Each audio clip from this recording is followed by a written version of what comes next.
نہیں ہے، کیونکہ یہ بات ہمارے آقا محمد عربی صلی اللہ علیہ وسلم نے 1400 سال پہلے ہی بتا دی تھی کہ مسلمانوں پر ایک وقت ایسا آئے گا کہ ساری قومیں مسلمانوں پر ٹوٹ پڑیں گی، اس طریقے سے ٹوٹیں گی جس طرح سے بھوکے لوگ کھانوں پر ٹوٹتے ہیں، ایک دوسرے کو بلائیں گے کہ آؤ یہاں پر کھانا بہت اچھا لگا ہوا ہے، اس طرف سے تم بھی نوچ کر کھاؤ، یہاں پر گوشت اچھا رکھا ہوا ہے۔ تو صحابہ کرام نے عرض کیا یا رسول اللہ صلی اللہ علیہ وسلم کیا اس وقت ہماری تعداد کم ہوگی؟ تو حضور صلی اللہ علیہ وسلم نے فرمایا تھا کہ نہیں، اس وقت ہماری تعداد بہت زیادہ ہوگی، لیکن ہماری کمی یہ ہوگی کہ نہ ہم میں اتحاد ہوگا، نہ ہم میں تعلیم یافتہ لوگ ہوں گے، ہم بزدل ہو چکے ہوں گے اس وقت۔ اور آج وہی وقت ہے، ہم سوچتے ہیں کہ فلاں سرکار آئے گی ہمارے دن اچھے آ جائیں گے، تمہارے دن اچھے آنے والے نہیں ہیں۔ اگر ہمارے دن اچھے آئیں گے تو ہماری تعلیم سے آئیں گے، ہمارے دن اگر اچھے آئیں گے تو ہم جب تعلیم یافتہ ہوں گے، ایجوکیٹڈ ہو جائیں گے، اس کے بعد ہی ہمارا کچھ بھلا ہو سکتا ہے۔ جب ہم اپنے آپ کو پہچانیں گے، اپنی طاقت کو پہچانیں گے، اپنے وجود کو پہچانیں گے، تب ہمارے اچھے دن آئیں گے۔ ہمارے اچھے دن کسی نیتا کے محتاج نہیں ہیں، ہم پیچھے اسی لیے ہیں کہ نہ ہم نے دینی تعلیم حاصل کی، نہ دنیاوی تعلیم حاصل کی۔ آج ہم دنیا میں اس لیے مارے جا رہے ہیں کہ ہم مسلمان ہیں۔ دنیا میں ہمیں ظلم و ستم کا سامنا کیوں کرنا پڑ رہا ہے؟ بظاہر دیکھا جائے ابھی ہم لوگ تو کچھ بھی سامنا نہیں کر رہے ہیں، جن لوگوں کا سامنا ہو رہا ہے وہ جانتے ہیں۔ ہم صرف سوشل میڈیا کے ذریعے سے یا نیوز کے ذریعے سے دیکھتے ہیں کہ فلاں جگہ مسلمانوں پر ظلم ہوا، فلاں جگہ مسلمانوں پر یہ حال ہو رہا ہے، کل ہمارے ساتھ بھی ہوگا۔ ہم دنیا میں اس لیے مارے جائیں گے کیونکہ ہم مسلمان ہیں، اور آخرت میں اس لیے مارے جائیں گے کہ ہم مسلمان نہیں تھے۔ ایسا نہ سوچ لینا کہ ہم مسلمان ہیں تو ہماری آخرت بہت بڑھیا گزر گئی، ہمارے کوئی بھی کام مسلمانوں والے نہیں ہیں۔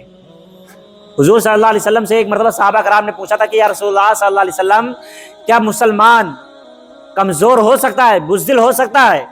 تو حضور صلی اللہ علیہ وسلم نے فرمایا تھا کہ ہاں، مومن مسلمان بزدل ہو سکتا ہے۔ پھر صحابہ کرام نے پوچھا تھا کہ یا رسول اللہ صلی اللہ علیہ وسلم کیا مسلمان کنجوس ہو سکتا ہے؟ تو آپ صلی اللہ علیہ وسلم نے کہا تھا کہ ہاں، مسلمان کنجوس بھی ہو سکتا ہے۔ پھر صحابہ کرام نے پوچھا تھا کہ یا رسول اللہ صلی اللہ علیہ وسلم کیا مسلمان جھوٹا ہو سکتا ہے، کذاب ہو سکتا ہے؟ تو آپ صلی اللہ علیہ وسلم نے فرمایا تھا کہ نہیں، مسلمان بزدل ہو سکتا ہے، کنجوس ہو سکتا ہے، لیکن مسلمان جھوٹا کبھی نہیں ہو سکتا۔ اب غور کریں ذرا، یہ حضور صلی اللہ علیہ وسلم کے الفاظ ہیں۔ یہاں پر بیٹھے ہوئے کسی بھی شخص کی اتنی ہمت ہے جو کہہ سکے کہ حضور صلی اللہ علیہ وسلم کی بات جھوٹی ہے؟ کوئی نہیں کہہ پائے گا۔ اب جب حضور صلی اللہ علیہ وسلم نے کہہ دیا کہ مسلمان جھوٹا نہیں ہو سکتا ہے، تو اب ہم میں سے بیٹھا ہوا ہر شخص کسی دوسرے کی طرف نہیں، اپنے گریبان میں اپنے اندر جھانک کر دیکھے کہ ہم صبح سے لے کر شام تک کتنے جھوٹ بول دیتے ہیں۔ ہر شخص، ہم کسی ایک کی بات نہیں کر رہے ہیں، ہر شخص کی بات کر رہے ہیں۔ اپنے آپ میں دیکھے کہ صبح سے لے کر شام تک ہم نہ جانے کتنے جھوٹ بول دیتے ہیں۔ پھر ہم کس دھوکے میں ہیں، کس بھرم میں ہیں کہ ہم مسلمان ہیں، جبکہ نبی کریم صلی اللہ علیہ وسلم نے صاف صاف کہہ دیا کہ مسلمان جھوٹا نہیں ہو سکتا ہے۔ ہم نے ایک چھوٹی سی مثال آپ کو دی۔ اسی طرح سے مسلمان کبھی بے ایمانی نہیں کر سکتا ہے، مسلمان نمازیں نہیں چھوڑتا ہے۔ حضور صلی اللہ علیہ وسلم فرماتے ہیں کہ مومن اور کافر کے درمیان اگر کوئی فرق کرنے والی چیز ہے تو وہ نماز ہے۔ مومن اور کافر کے درمیان اگر کوئی فرق کرنے والی چیز ہے تو وہ نماز ہے۔ یعنی اگر کوئی بندہ نماز پڑھتا ہے اور نماز نہ پڑھتا ہے تو اس کے بیچ فرق کیا ہے؟ نماز ہے۔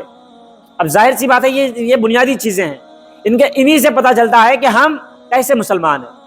اب ظاہر سی بات ہے دنیا میں ہم نے ظلم و ستم اسی لیے سہیں گے کہ ہم مسلمان ہیں، اور آخرت میں اس لیے سہیں گے کہ ہم نے مسلمانوں جیسے کوئی کام نہیں کیے تھے۔